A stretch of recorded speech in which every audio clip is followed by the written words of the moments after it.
आइए मेरे वीडियो को बराबर देखते रहिए। आज मैं आप लोगों को कंपाउंड माइक्रोस्कोप बताने वाला हूं। इसी को हम लोग संयुक्त सूक्ष्मदर्शी कहते हैं। इसी को हम लोग जो है यौगिक सूक्ष्मदर्शी भी कहते हैं। इसलिए मैं तीनों नाम बता दिया कि कहीं हो सकता है कि परीक्षा में आपको यौगिक सूक्ष्मदर्शी पूछ दे तो आप कहिएगा सर आप तो संयुक्त सूक्ष्मदर्शी बताए थे, लेकिन वहां आ गया यौगिक सूक्ष्मदर्शी। नहीं भाई, सब तीनों एक ही है। अगर किसी नाम से भी आ जाए तो समझिएगा कि यही चीज है, कोई डिफरेंस नहीं है। हाँ, मगर ये चीज वादा कर लीजिए कि जितना वीडियो में बनाऊंगा आराम से आप लोग निश्चित जो है ऑब्जर्वेशन इसका कीजिएगा, बराबर देखते रहिए, निश्चित ही आपको सफलता मिलेगी। इसका प्रयोग मैं पहले भी कर चुका हूं ऑफलाइन क्लास में, मगर अब सोच रहा हूं कि अधिक से अधिक लोगों को फायदा मिले, अधिक से अधिक स्टूडेंट्स जो है लाभान्वित हो। इसके लिए मैंने वीडियो बनाना शुरू किया है। रात में मैं वीडियो बनाता हूं, परिश्रम करना पड़ता है, मेहनत करना पड़ता है, ठंडी का महीना है। आप लोग इस मेहनत का जो है लाभ जरूर उठाइए। देखिए, यह तो जो टॉपिक है हार्ड लोग समझते हैं, स्टूडेंट भी हार्ड समझते हैं, मगर मैं बड़ी आसान तरीका से, सरल तरीका से आप लोगों के दिमाग में इसको एडजस्ट करने का काम करूंगा।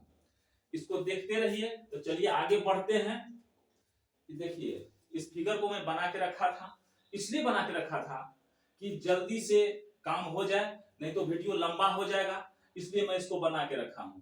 तो सबसे पहले इसको समझिए, फिगर को समझ लेंगे ना, देखिए ना बढ़िया से आप लोग देखिए, इसका ऑपरेशन हो जाएगा पूरे, कहीं कोई दिक्कत नहीं रहेगी। खाली आप लोग बने हुए रहिए।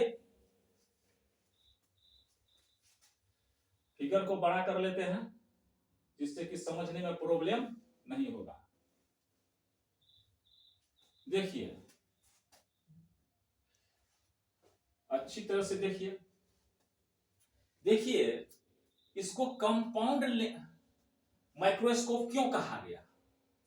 कंपाउंड का अर्थ होता है यौगिक, अर्थात दो से मिला हुआ। तो इसमें देखिए, एक लेंस यहां है, एक लेंस यहां है। इधर जो है आंख बनाए हुए हैं कि विद्यार्थी को समझ में आ जाए कि भाई इधर से हम देख रहे हैं। इधर जो है ये वस्तु है एबी। इस लेंस का नाम है ऑब्जेक्टिव लेंस। क्यों ऑब्जेक्टिव लेंस नाम है? क्योंकि ये ऑब्जेक्ट के सामने, ऑब्जेक्ट मींस होता है वस्तु फिजिक्स में, ऑब्जेक्ट मींस कर्म नहीं समझना है, ऑब्जेक्ट मींस वस्तु होता है। तो देखिए ए बी वस्तु है और यहाँ यह लेंस है। तो ऑब्जेक्ट के सामने, इसके सामने ऑब्जेक्ट ना है तो ऑब्जेक्ट वाला ना लेंस है, इसलिए इसको ऑब्जेक्टिव लेंस बोलते हैं। क्या बोलते हैं? Objective lens. इसी को हम लोग अभिदृश्यक लेंस भी बोलते हैं। इसका नाम है आई लेंस। इसी को हम लोग हिंदी में नेत्रिका बोलते हैं। क्या बोलते हैं? नेत्रिका, क्योंकि नेत्र के सामने है। तो दो लेंस हो गया, एक लेंस जो है इधर है, एक लेंस इधर है। देखिए दोनों लेंस में अंतर भी है। अंतर क्या है? इसका द्वारक बड़ा है, यह बड़ा लेंस है, यह क्या है? छोटा लेंस है। इसी तरह से एडजस्ट किया जाता है। तो यहां पर देखिए बढ़िया से आप लोग कि यहाँ ए भी एक वस्तु है, कहां पर वस्तु है इस बात को भी देखिए। जैसे जैसे हम बोलते हैं ना, जैसे फिगर है, उस बात को आप लोग बढ़िया से समझ लीजिए और वही भाषा को भी लिख देना है, कहीं कोई दिक्कत नहीं। फिगर समझ लीजिए, फिगर में जो जो बात है उसी बात को अपनी भाषा में बदल करके लिख दीजिए, हो गया। और कैलकुलेशन जो बताऊंगा तो वो अंत में इसको समझाने के बाद। अब देख लीजिए, ये भी वस्तु है, यह कहां पर है? यह जो लेंस है अभिदृश्यक लेंस, इसी को ऑब्जेक्टिव लेंस कहते हैं, इसके फोकस के बाद है। आप लोग पहले से पढ़े हैं कि फोकस के बाद जो वस्तु होता है उसका प्रतिबिंब इधर जो है बड़ा बनेगा, अर्थात 2f से इधर होना चाहिए। तो एफ ओ यहां है तो इधर 2FO होगा ना, तो 2FO से इधर है ना, तो 2FO से अगर इधर हो तो निश्चित ही जो है क्या होगा? प्रतिबिंब बड़ा बनेगा। अब क्लियर है बात? तो यहां ध्यान दीजिए, ए बी जो वस्तु है, यहां से प्रकाश किरण चली है, वस्तु से ही किरण जो है निकलती है, तो उसको हम लोग देखते हैं। क्लियर बात है? तो उसी तरह से यहां से किरण निकली है, या किरण कैसे है? समांतर। देखिए ये मुख अक्ष है, मुख अक्ष के समांतर है। तो पहले से हम लोग पढ़े हैं कि मुख अक्ष के समांतर जो किरण होती है वह इस लेंस के आगे, यहाँ पर दो फोकस, एक फोकस इधर भी होगा, एक फोकस इधर है, तो यह क्या होता है? समांतर किरण फोकस होके निकलती है। अब देखिए यह किरण तो फोकस होके निकल गई है। अब दूसरी किरण पर विचार करते हैं जो बी से यहां ओ होते हुए यहां तक आई है। अब देखिए दोनों किरण कहां पर कटी है, ये यहां पर बी डैश पर कटी है। कटी है कि नहीं कटी है देख लीजिए। अब इसको ऊपर में हम लोग ए डैश लिखे हैं, यहाँ बी डैश लिखे हैं, तो ऊपर से जो इसको मिलाए तो यहाँ प्रतिबिंब बनेगा ना। अरे जहां दो किरण मिलती है वहां प्रतिबिंब बनता है, तो ये बी का प्रतिबिंब क्या हुआ, ए डैश बी डैश हो गया।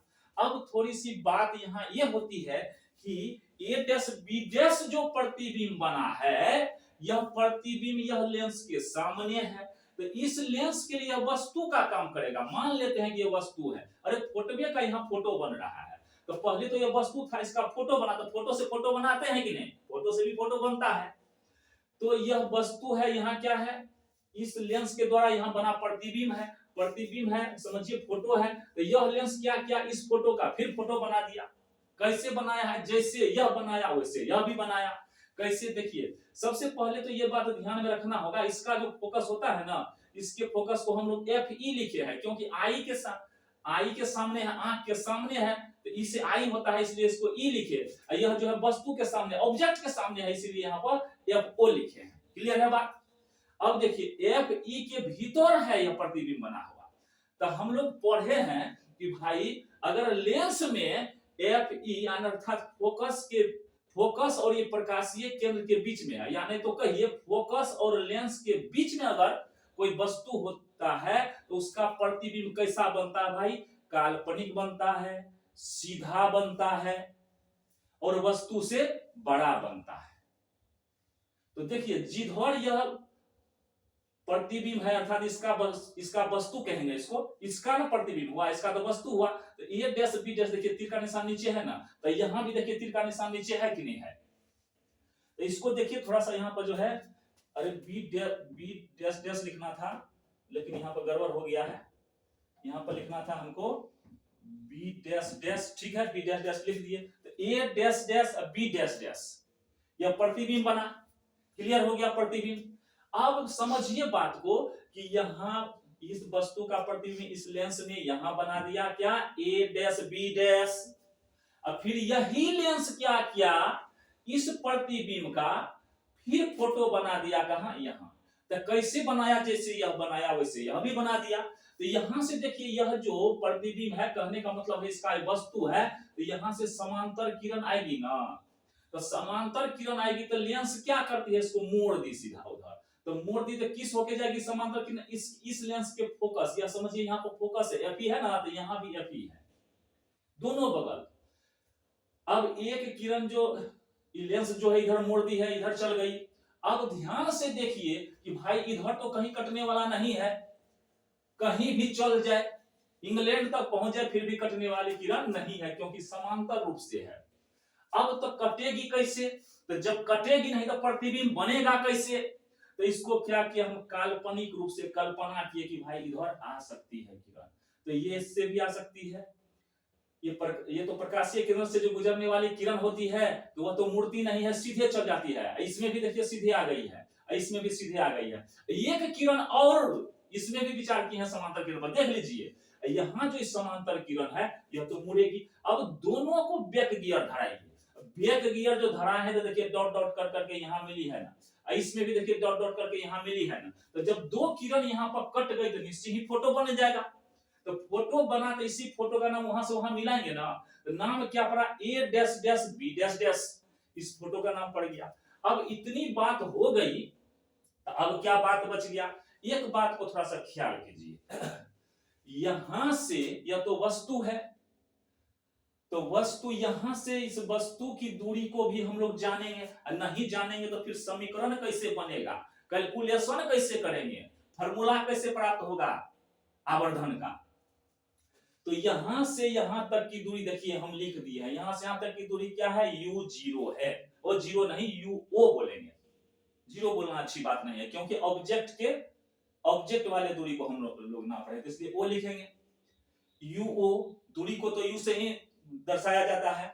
अब यहां देखिए इसका जो फोटो बना है भाई, यहां से आइए देखते हैं, हे यहां से ऊपर में चिन्ह लगाए हैं, यहाँ से यहाँ है, यहाँ है ना फोटो, बताइए तो ए बी का फोटो ए डैश बी डैश यहाँ है, तो इसी के सामने यहाँ से यहाँ तक दूरी कितना हुआ V zero, O V O V O V O, zero नहीं बोलना है, ओ बोलना है, वी ओ। क्लियर है? तो यहाँ से यहाँ तक की दूरी भी जान गए। अब इसमें भी देख लीजिए कि यह लेंस जो है, इस लेंस से यह तो एक वस्तु है इस लेंस के लिए, तो यहां से अर्थात लेंस से लेकर के यह जो है ए डैश बी डैश, इसकी दूरी कितना है यू ई, इसका क्या हुआ यू ओ, और इसका क्या हुआ यहां से यहां तक की दूरी, इस ए डैश बी डैश तक की दूरी यू ई। क्यों ई लिखे? क्योंकि यहाँ पर आई है, यह आई लेंस है अर्थात नेत्रिका है, इसीलिए ई लिखे। क्लियर बात? अब देखिए ये जो वस्तु है यहाँ, तो यहां से लेकर के यहां तक आंख जो है, आंख से लेकर के यहां तक की दूरी कितनी है, तो हम यहां से देखिए मिला दिए हैं। अरे आंख अलग नहीं है, जब भी देखेंगे तो लेंस में सटा करके, ठीक है, तो लेंस में सटा करके देखेंगे तो आंख और लेंस में क्या फर्क है, समझिए लेंस कहिए या आंख कहिए, दूरी बराबर है, लेंस से कहिए दूरी या कहिए आंख से दूरी, बात बराबर है। तो समझिए कि इस लेंस से यह जो वस्तु है इसके सामने सामने ये देखिए मिलाए हैं, ए बी वस्तु अर्थात यहां से लेकर के यहां तक, हम उधर तो नहीं ना खींच सकते थे, इसलिए नीचे में जगह खाली था, ए बी के सामने में यहाँ डॉट लगा लिए, यहाँ देखिए लेंस के सामने में यहाँ डॉट लगा दिए हैं, अब बीच में क्या लिखे हैं डी लिखे हैं। कहने का मतलब हुआ इस लेंस से लेकर के यहाँ जो आपका वस्तु है इसकी दूरी डी है। कहने का अर्थ है क्या, यहां से यहां तक की दूरी 25 सेंटीमीटर, अर्थात कहने का अर्थ है स्पष्ट दर्शन की न्यूनतम दूरी, देखने की न्यूनतम दूरी 25 सेंटीमीटर होता है। हम ऐसे आंख में सटा के देखेंगे ना तो नहीं देखा जाएगा, तो इसलिए 25 सेंटीमीटर पर रखा गया है। क्लियर है बात? अब प्रतिबिंब कहां बना है, इससे थोड़ा सा इधर बना है। अब चलिए इतनी बात हम लोग समझ गए हैं, इतनी बात समझ गए हैं, तो अब तो कैलकुलेशन करना है कि कैसे हम निकाल लेंगे आवर्धन क्षमता। आवर्धन क्षमता निकालना बड़ी बात नहीं है, जब हम फिगर को समझ गए हैं तो डरिए मत, बड़ी आसान है, सरल है, इसका हम ऑपरेशन कर देंगे पूरा। देख लीजिए बढ़िया से देखिए, कहीं कोई प्रॉब्लम आपको नहीं आएगा। अरे देख लीजिए ठीक से।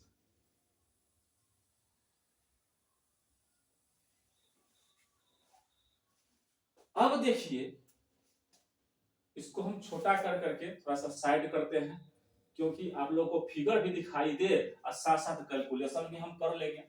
तो देखिए अब देखिए पहले हम लोग पढ़े थे प्रतिबिंब की ऊंचाई बट्टा वस्तु की ऊंचाई को आवर्धन कहते हैं, लेंस में पढ़े थे। यहाँ तो सूक्ष्मदर्शी है, सूक्ष्मदर्शी है तो सूक्ष्मदर्शी में हम छोटे चीज को देखते हैं, जो आंख से भी दिखाई नहीं देता है, बड़ी मुश्किल से दिखाई देता है, उसका जो है उसका फिगर, उसका जो है प्रतिबिंब हम इस सूक्ष्मदर्शी में देखते हैं। ऐसे चीज के लिए हम वस्तु की ऊंचाई और प्रतिबिंब की ऊंचाई का तुलना करेंगे तो वस्तु की ऊंचाई नहीं के बराबर बहुत कम होगा, जिसको हम आंख से भी नहीं देख सकते, इसलिए इस सूत्र का प्रयोग इसमें नहीं करेंगे। लेकिन कोण तो है, कोण तो कुछ भी होगा तो उसका वैल्यू हम लोग निकाल सकते हैं, इसी कारण से इसमें कोण का अनुपात किया गया है, ध्यान दीजिए।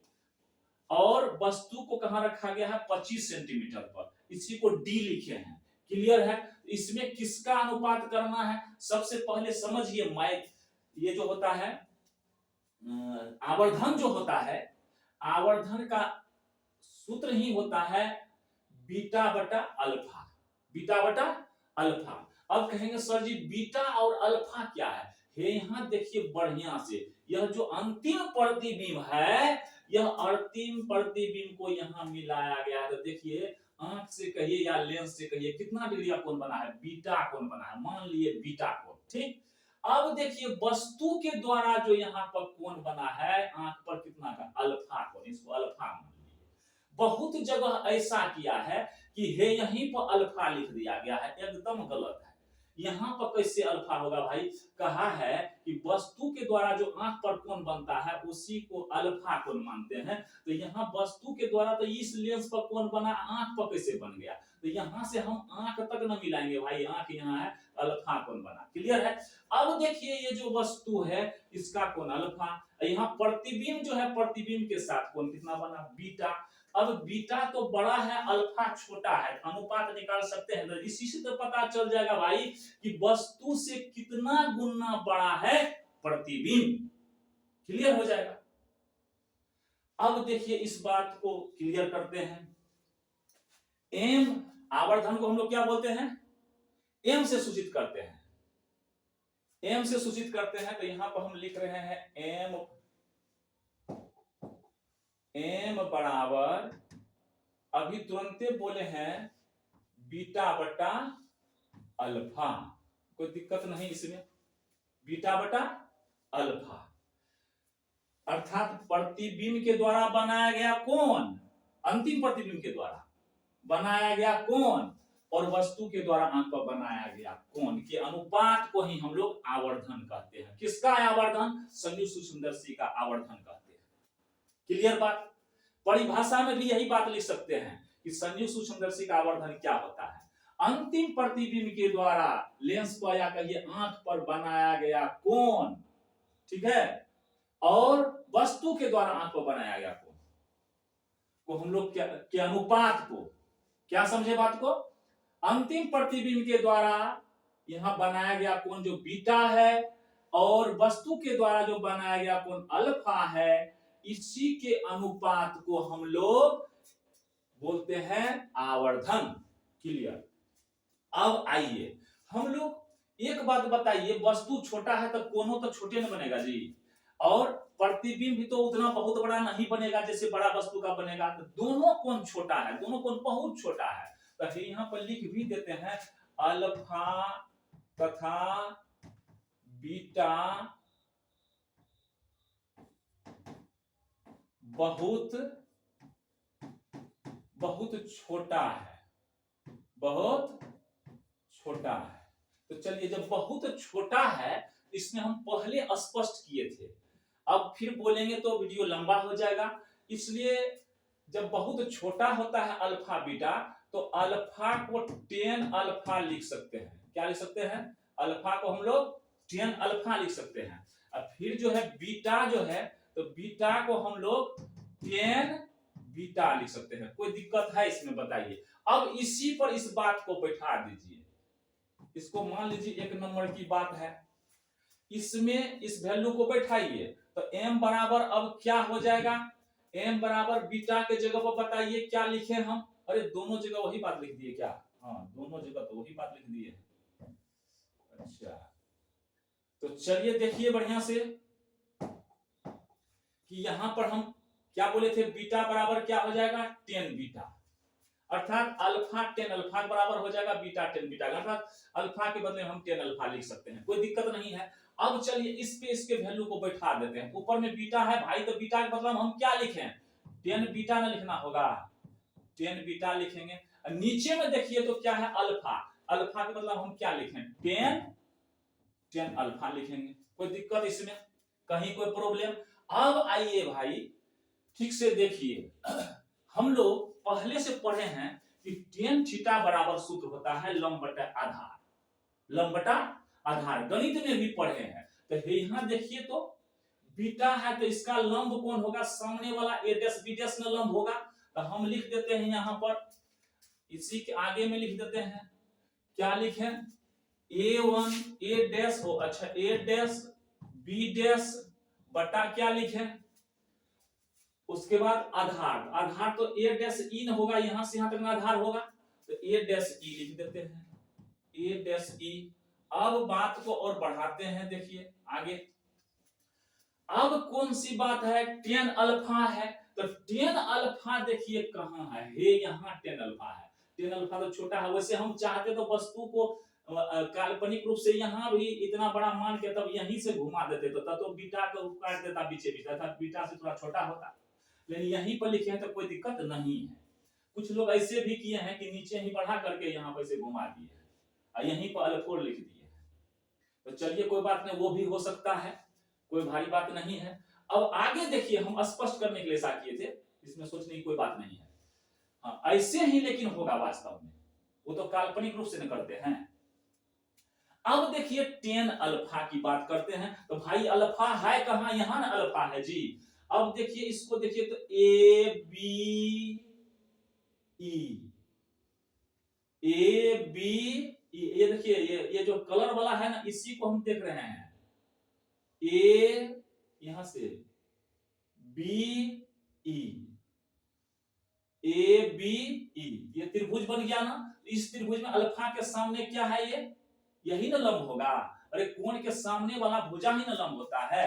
तो यहाँ पर हम क्या लिखें, ए बी लिख सकते हैं ना, बताइए कहीं कोई डाउट है इसमें। अब यहाँ पर आधार क्या होगा ठीक से समझिए, तो ए ई ना होगा आधार, ए ई होगा आधार, होगा कि नहीं होगा ए ई। तो हम लिख देते हैं यहाँ पर ए ई। कोई दिक्कत इसमें, कहीं कोई प्रॉब्लम नहीं है। तो नहीं है तो सुनिए, अब बढ़िया से अब काम मेरा हो गया है, आप लोग घबराइए मत। इतना काम कर लिए ना तो समझिए काम तमाम है।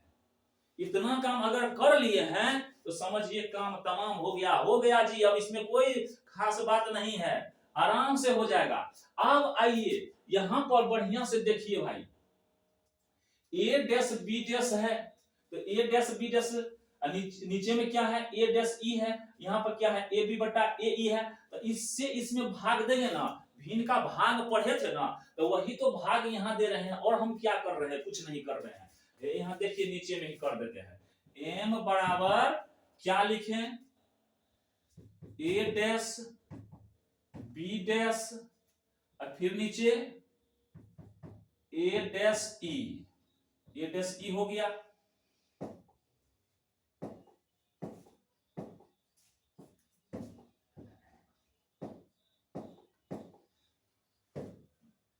ए डैश ई हो गया। देखिए ऊपरे से हम देख के लिख रहे हैं, कहीं अपने मन से हम कुछ नहीं कर रहे हैं। आप लोग ध्यान रखिए। अब नीचे वाली बात को लिखेंगे ना, अरे भाग देना था ना भाई, भाग देना था तो इतना तो हमको नहीं करना है। चलिए सीधा लिख देते हैं, यहाँ सीधा लिख देते हैं ए डैश बी डैश, ए डैश बी डैश बट्टा ए डैश ई, वहीं से उतार उतार के लिख रहे हैं। अब देखिए यहाँ पर गुना का चिन्ह देंगे तो उल्टेगा कि नहीं, ऊपर उल्टेगा, ऊपर ए ई हो जाएगा कि नहीं हो जाएगा, ये ए बी नीचे हो जाएगा ना, ए बी नीचे हो जाएगा। अब आगे बढ़ते हैं, बात को आगे बढ़ाते हैं।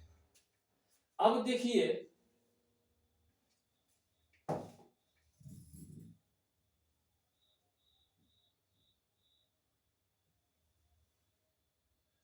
अब यहीं पर कुछ काम करते हैं। देखिए तो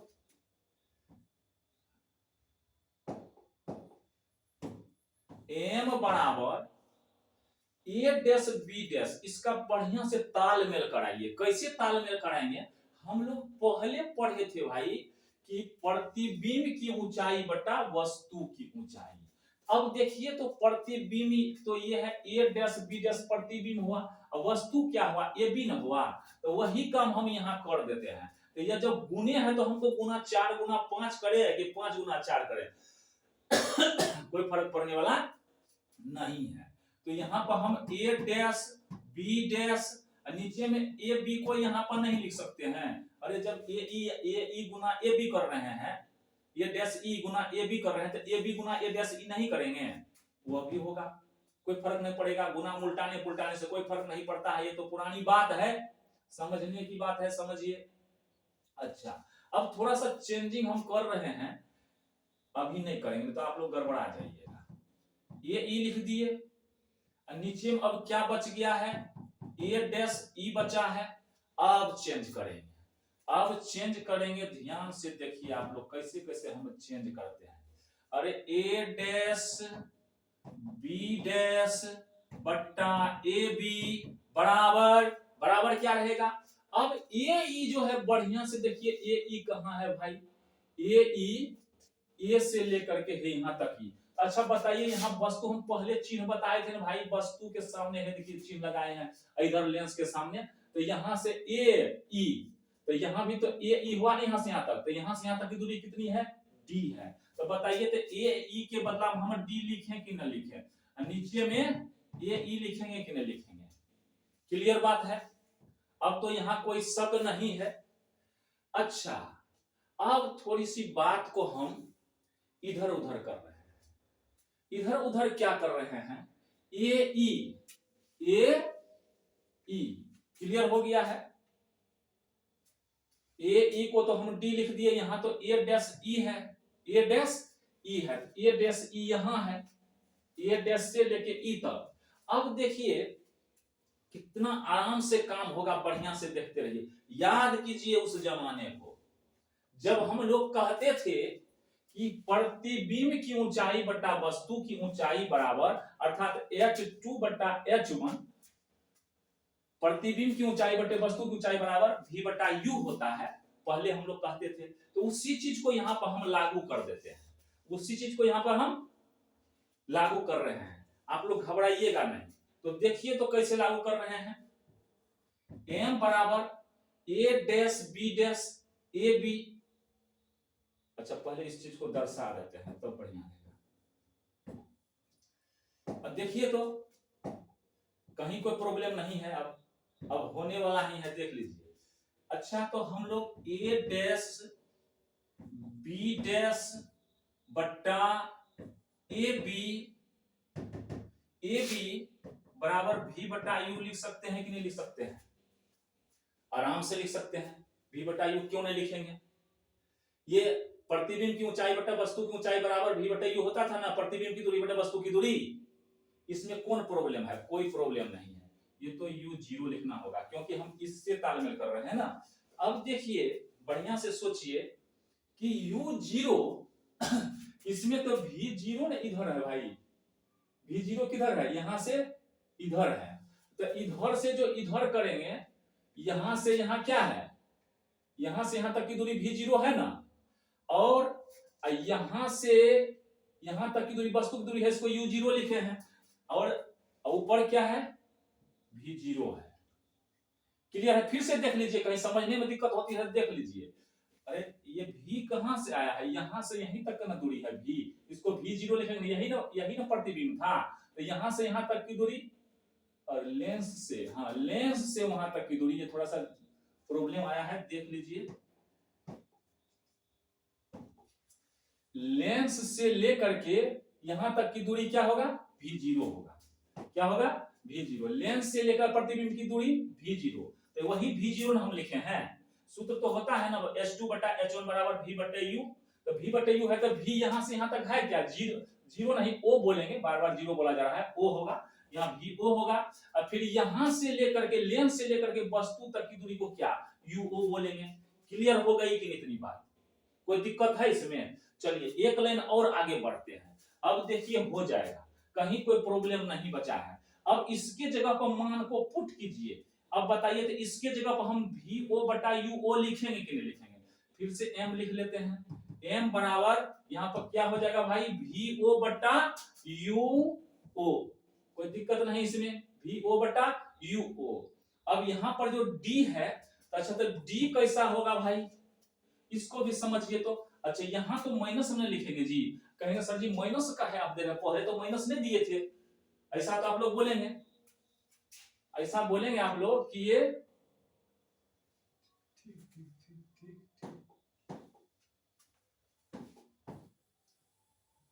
क्या प्रॉब्लम हो गया? अच्छा चलिए ठीक है। अच्छा देखिए थोड़ा सा प्रॉब्लम आ रहा था, कोई बात नहीं है। अब समझिए बात को बढ़िया से बाबू, इसके बदला में हम VO बटा UO लिखेंगे, और D बटा जो A डैश E है तो इसको भी तो रहने देंगे। अच्छा तो D में कौन चिन्ह होना चाहिए? देखिए तो आप लोग सोचिए तो D में कौन सा चिन्ह होना चाहिए? अच्छा तो देखिए किरण जा रही उधर, हम इधर से इधर न माप रहे हैं जी, इसको वस्तु की दूरी को इधर से इधर न माप रहे हैं, किरण उधर, हम माप रहे इधर, बायां तरफ माप रहे, इसलिए माइनस में होगा। या क्या होगा? यहाँ भी माइनस, यहाँ भी हम माइनस लगा देते हैं। नहीं कितना जगह पहले नहीं भी लगाया है, बाद में लगाया है, ठीक है, इधर लगा दिया है, यहाँ छोड़ दिया है। तो हम भी नकल कर रहे थे, लेकिन नकल में गड़बड़ बात हो जाएगी, नकल नहीं करना है, हम अपने मन से जो कर रहे हैं कर रहे हैं, ठीक है। तो माइनस, अब देखिए ए डैश ई क्या है, इसको भी हम यहाँ पर चेंज करेंगे। ए डैश ई, इसको हम क्या लिखे हैं? यूई लिखे हैं कि नहीं? यहाँ से आता दूरी यूई लिखे हैं ना। अब देखिए माइनस डी लिख दिए, नीचे क्या लिखेंगे, यू ई लिखेंगे। इसमें भी ना माइनस चिन्ह होगा भाई, क्योंकि लेंस से इधर माप रहे हैं। अरे कोई भी चीज को केंद्र से मापा जाता है, इधर वस्तु है, बस किरण उधर जा रही है, हम माप रहे हैं यहाँ से इधर, तो यू ई क्या हो जाएगा, यहाँ से यहाँ तक की दूरी क्या हो जाएगा, माइनस यू ई। अब देखिए बढ़िया से क्या प्रॉब्लम बचा है, कुछ नहीं बचा है, इसको भी काट दीजिए, इसको भी काट दीजिए, देखिए मामला क्लियर हो गया, मामला क्लियर है। रे बाप रे बाप, कोई बोला अभी नहीं, हम तो थोड़ा सा मिसिंग हुआ। देखिए यहाँ गुना है तो यहाँ बराबर कहां से आ जाएगा भाई, गुना है तो बराबर कहां से आ जाएगा, बराबर नहीं आएगा यहाँ। अरे यहाँ गुना, इसलिए तो वहां पर हम कहे भाई ये क्या हो रहा है, तो यहाँ ये ऊपर गुना है तो यहाँ भी गुने ना होगा, दूसरा क्या होगा, गुना के बदले में बराबर कैसे हो सकता है, बराबर, यहाँ भी गुना का चिन्ह। अब यहाँ भी क्लियर कर लेना है, यहाँ भी तो गुणीय होगा, तो यहाँ क्या करें हम, गुना कर दिए। अब देखिए काम हुआ कि नहीं हुआ, हो गया है। अब कहीं कुछ बचा हुआ नहीं है, आवर्धन का सूत्र निकल गया, भी जीरो, जीरो के बोल देते हैं क्या, अरे जीरो का लगता है दिमाग में घुस गया है यही कीड़ा, तो भी ओ बटा यू ओ, यहाँ पर माइनस रखेंगे। अब देखिए यहाँ क्या हो जाएगा, डी बटा क्या बचा, यू ई बचा है, यही तो आवर्धन का सूत्र हो गया। अब क्या, कुछ नहीं, बात समाप्त है। लेकिन अब एक ठो फेरा हो जाता है, कहता है कि सर अरे प्रतिबिंब कहां बनेगा, प्रतिबिंब वैसे जो है यहां पर भी बन सकता था, लेकिन एक बात ध्यान रखिएगा, बहुत किताब में क्या किया है, प्रतिबिंब को हे यहाँ पर डाल दिया है, कहीं पर तो हे यहीं पर प्रतिबिंब A dash dash B dash dash जो है हे यहाँ पर दे दिया, कहीं पर यहाँ पर दे दिया है। वो कैसे होगा भाई, आप भी दिमाग लगाइए तो। अरे जब यहाँ से हमारी आंख यहाँ है, तो यहाँ से हम डी यहाँ है 25 सेंटीमीटर पर, तो 25 सेंटीमीटर पर ना भाई देख सकते हैं। इसको जो यहाँ बना देगा 25 सेंटीमीटर से भी, ए बी से भी इधर, तो 25 सेंटीमीटर से कम हो गया, तो उस वस्तु को कैसे इस प्रतिबिंब को हम देख लेंगे, 25 सेंटीमीटर से कम पर दिखाई देता है बढ़िया से, बताइए तो, वो एकदम गलत है। हमेशा जब भी प्रतिबिंब होगा तो 25 सेंटीमीटर पर बनना चाहिए, या तो 25 सेंटीमीटर के बाद बनना चाहिए। इसको हम सोचे हैं, वैसे नहीं हुआ है, समझे ना। कई किताब देखे उल्टा पुल्टा उल्टी पुल्टी बात थी, बहुत बढ़िया भी है, ठीक भी है, बहुत लोग बढ़िया से भी बताए हैं, ठीक है, तो लेकिन सोचना पड़ेगा। ये नहीं कहिएगा सर जी किताब में ऐसा था, किताब में ऐसा था, अरे हम जो बताते हैं हम सारी किताब को देख कर बता रहे हैं जी। अब देखिए अब क्या करना है, आवर्धन का तो निकल गया, कहीं कोई बात नहीं। अब एक तो शर्त है कि प्रतिबिंब अगर डी पर बने, डी दूरी पर अर्थात 25 सेंटीमीटर पर बनेगा, तो फॉर्मूला क्या होगा एम का, तो देखिए क्या होगा, हम लोग पहले से एक सूत्र पढ़े हैं, जब प्रतिबिंब स्पष्ट दृष्टि की न्यूनतम दूरी, उसी को हम 25 सेंटीमीटर लिख देते हैं, उसी को 25 सेंटीमीटर लिख देते हैं। जब प्रतिबिंब 25 सेंटीमीटर पर हो, अर्थात आंख से 25 सेंटीमीटर, हम 25 सेंटीमीटर शॉर्ट में लिखे हैं 25 सेंटीमीटर को, अर्थात आंख से 25 सेंटीमीटर की दूरी पर, तो तब क्या होगा बाबू, अब इसके बदला में हम जहां पर भी था, जहां पर भी था वहां पर क्या लिखेंगे, डी लिखेंगे ना, क्योंकि यहां से यहां मेरी आंख है, यहां से प्रतिबिंब यहां बना है, तो यहां से यहां तक की दूरी है, यहां पर तो प्रतिबिंब यहां बनना चाहिए, यहां बनना चाहिए, जहां पर ये भी वस्तु है वहां बनना चाहिए, तब ना होगा डी। अब बताइए जब डी दूरी पर बने प्रतिबिंब, तो तब तो भी के बदला में डीएन लिखना पड़ेगा। अरे प्रतिबिंब तक की दूरी को, आंख से जो प्रतिबिंब की दूरी है उसको भी लिखते हैं ना, तो भी नहीं लिख करके अब डी लिखेंगे, क्योंकि डी दूरी पर है। तो चलिए बात को आगे बढ़ाते हैं थोड़ी सी। अब क्या करना होगा, एक सूत्र हम लोग पढ़े हैं, 1/f बराबर 1/v माइनस 1/u, ऐसा होता है, यही ना होता है, गड़बड़ हो गया।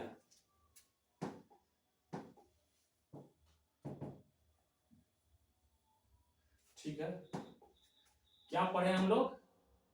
1/v माइनस 1/u पढ़े हैं। क्लियर है? अब हम लोग इस बात को थोड़ा सा तर्क करें, भाई f के बदला में हम लोग को क्या यहां से यहां तक की दूरी fe रखना होगा। क्या रखना होगा? क्योंकि d पर बन रहा है, कितना बन रहा है?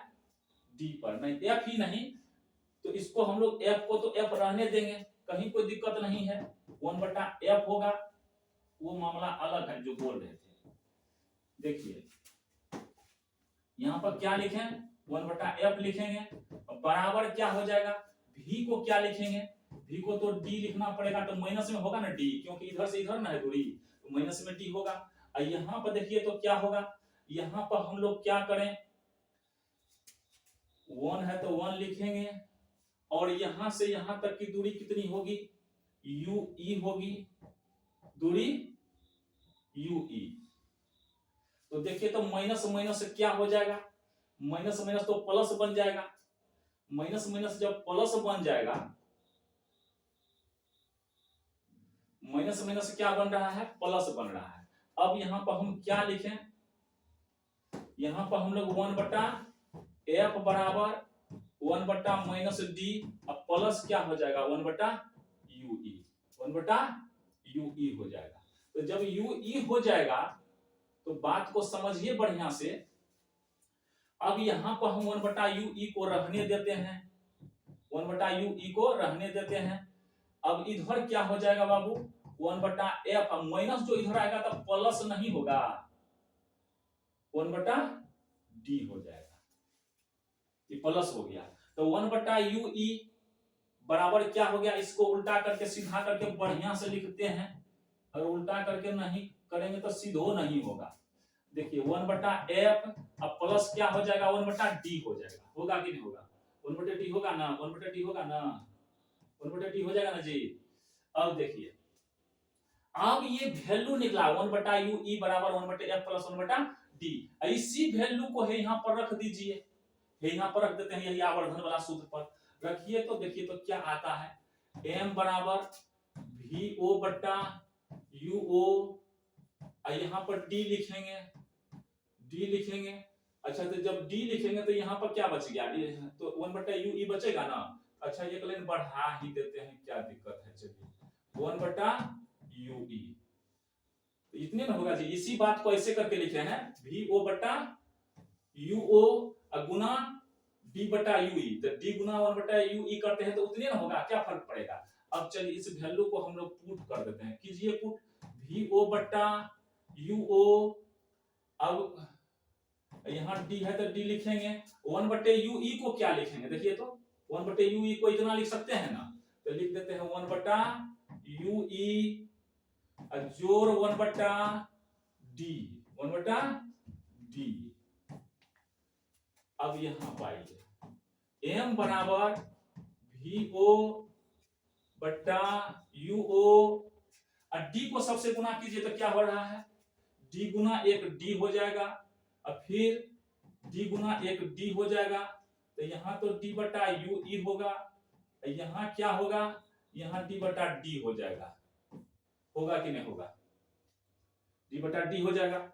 अब देखिए मामला को थोड़ा सा बढ़ाना है, अच्छा माइनस छूट गया था, vo/uo हो रहा है। अच्छा d/ यहाँ क्या हो रहा है? d/ue हो रहा है। d/d को काटेंगे तो कितना पड़ेगा? एक ही ना पड़ेगा, एक ही ना होगा जी। तो देखिए अब देखिए कितना बढ़िया से काम हो गया। इसीलिए m बराबर क्या हो जाएगा?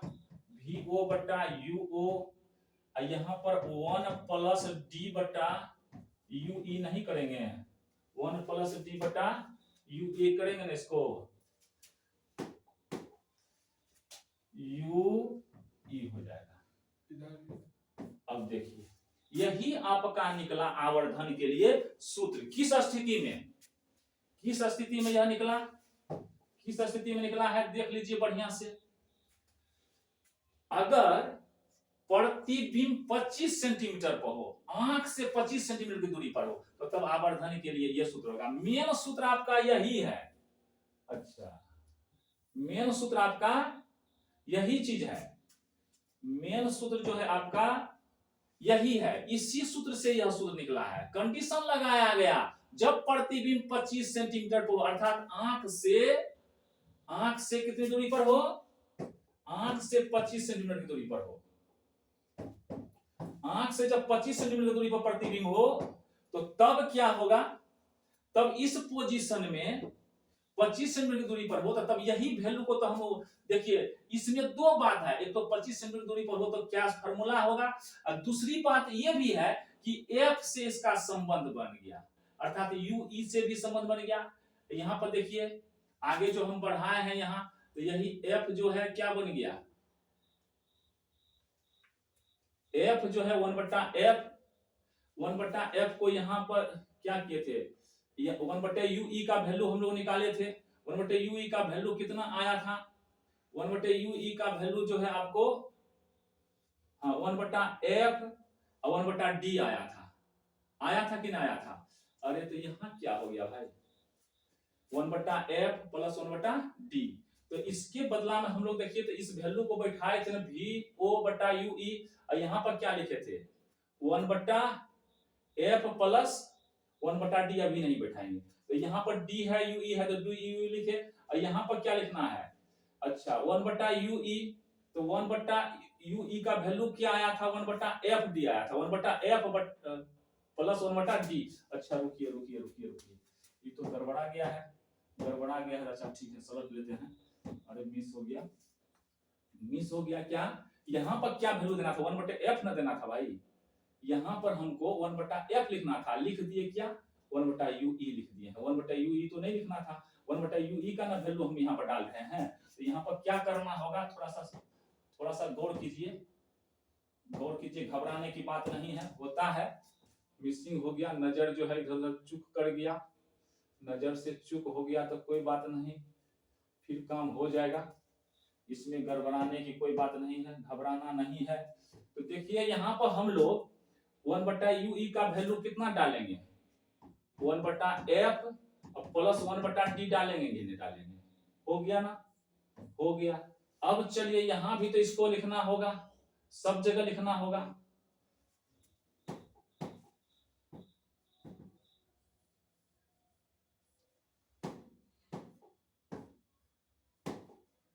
इसको तो सब जगह लिखना होगा। अब इस वैल्यू को पुट कीजिए, अब वैल्यू पुट करने में कोई दिक्कत नहीं है।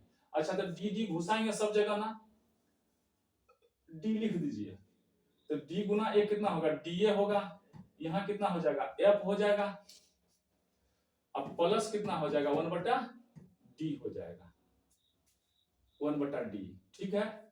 अब आगे बढ़िए बात को लेकर के, इसको हटा ही देते हैं, प्रॉब्लम आ रहा है।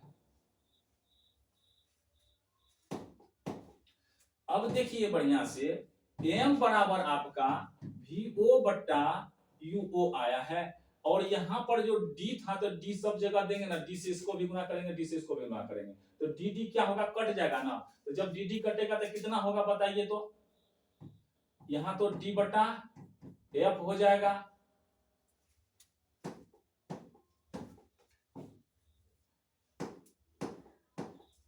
यहाँ d बटा आपका f हो जाएगा, और यहाँ क्या हो जाएगा 1 ना हो जाएगा। अब इसी को हम लोग क्लियर कर लेते हैं, m बराबर अब क्या हो जाएगा बताइए, तो VO/UO minus 1 plus d/f, clear है। यही फॉर्मूला आपका निकला इसके लिए, किसके लिए, जब प्रतिबिंब 25 सेंटीमीटर पर हो, कहीं इसमें कोई प्रॉब्लम अब नहीं है। ठीक से देख लीजिएगा, एक दो बार देखना पड़ेगा वीडियो को, वैसे नहीं होगा, कारण है चीज कठिन है, और फिर भी हम क्या किए हैं, आसान किया। देख लेते हैं कहीं कमेंटों में इधर उधर,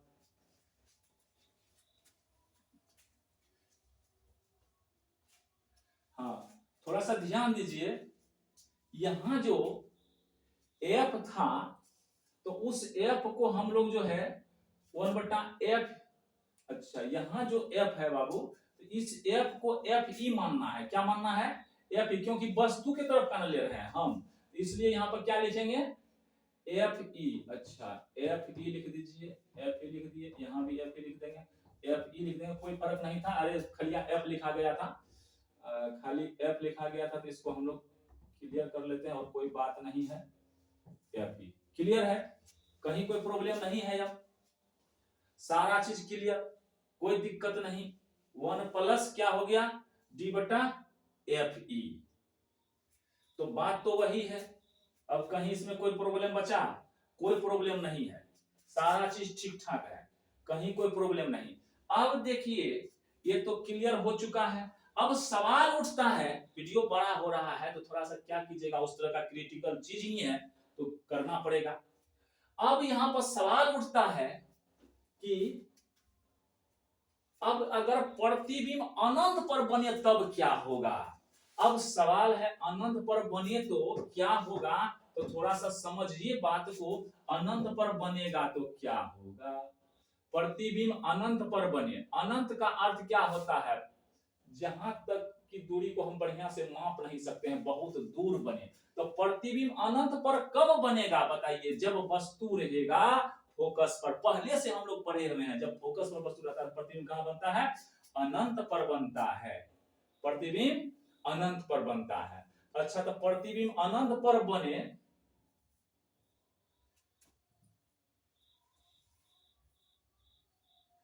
प्रतिबिंब अनंत पर बने तो क्या होगा, चलिए ऊपर में ही लिख देते हैं।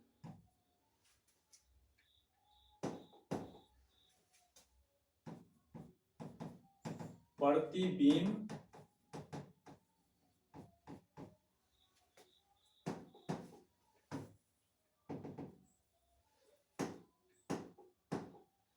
प्रतिबिंब अनंत पर बने तो तब क्या होगा, जहां u है, हम लोग क्या पढ़े हैं, यहां देखिए VO बटा माइनस UO गुना D बटा UE।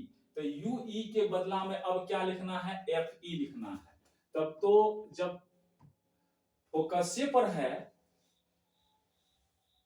तो हम लोग वस्तु कहां पर आ गया, यहां पर फोकस पर, तो UE तो यहां से यहां तक की दूरी UE हो जाएगी। तो इस दूरी को हम लोग अब क्या लिखेंगे, इस दूरी को हम लोग FE लिखेंगे, माइनस FE। क्या लिखना है, माइनस FE। खैर माइनस की कोई बात नहीं है, माइनस लिखना कोई जरूरी नहीं यहाँ, क्योंकि वस्तु की दूरी है तो वहां पर फोकस दूरी से मतलब नहीं है, फोकस दूरी से मतलब नहीं है, इसलिए जो है माइनस लिखने की कोई जरूरत नहीं है। यहाँ पर उनको वस्तु की दूरी देखना है। अब देखिए बढ़िया से कि जब इस तरह की बात हो तो तब क्या करना होगा, इसी फॉर्मूला पर बैठा दीजिए। पहले भी तो वही काम किए हैं, VO बट्टा माइनस UO गुना क्या कर दें, D बटा FE, D बटा FE। अब क्या बचा इसमें, कुछ बचा है, सारा चीज जो है क्लियर हो गया। अब इसमें लगभग जो है हमको नहीं लगता है कोई बात बची हुई है, क्लियर है सारी चीज क्लियर है, कहीं कुछ बचा हुआ नहीं है। बचा हुआ अगर होगा भी तो देख लेंगे, कोई दिक्कत नहीं है। चलिए धन्यवाद, आप लोग वीडियो को बराबर देखते रहिए, कहीं कोई प्रॉब्लम नहीं। अगर कोई समस्या होगी तो कमेंट के थ्रू हमको बताइएगा कि सर यहाँ जो है हम लोग नहीं समझे, चाहे कोई प्रॉब्लम आ गया। धन्यवाद।